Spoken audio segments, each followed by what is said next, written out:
মূর্তি বানাবেন, হিন্দু ভাইরা যদি মূর্তি বানান, আপনাদের মন্দিরে যত ইচ্ছা মূর্তি বানান, ভাঙ্গা তো দূরের কথা, নিরাপত্তাহীনতা দেখা দিলে আমরা পাহারা দিব। হিন্দু ধর্মাবলম্বীদের কোন মন্দিরের কোন মূর্তিকে যেন কেউ স্পর্শ করতে না পারে। কেউ যদি হিন্দু ধর্মাবলম্বীদের বৈধভাবে নির্মিত কোন মন্দিরের কোন একটি মূর্তির গায়ে হাত তুলে সে হাত আমরা ভেঙে গুড়িয়ে দেব। মন্দির পাহারা দেওয়ার সবক দেন।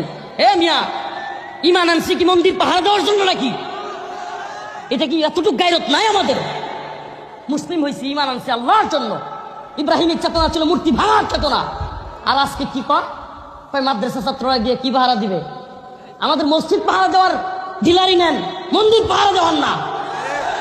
আপনাকে দায়িত্ব দেওয়া হয়েছে, উপদেষ্টা বানানো হয়েছে। আজকে বাইতুল মুকাররমের নিরাপত্তা নাই, আজকে বাইতুল মুকাররমের নিরাপত্তা দিতে পারতেছেন না। মন্দিরের নিরাপত্তা নিয়ে আপনাদের এত মাথা ব্যথা, যেখানে হিন্দু যুবকরা পর্যন্ত বলতেছে আমাদের মন্দির পাহারা দিয়া পূজা করা হইলে এই পূজা আমাদের দরকার নাই। হিন্দু যুবক বলতেছে আমাদের মন্দির পাহারা দিতে হবে কেন মুসলিমদের? আমরা বলি মন্দির যেমনি ভাবে আমরা ভাঙার কথাও বলি না, মন্দির পাহারা দিবে মুসলমান এটাও বলি না। যাদের মন্দির তারা পাহারা দিবে। আমরা মসজিদ কি তারা পাহারা দেয়? কথা বল না। আমাদের মসজিদ কি হিন্দুরা পাহারা দেয়?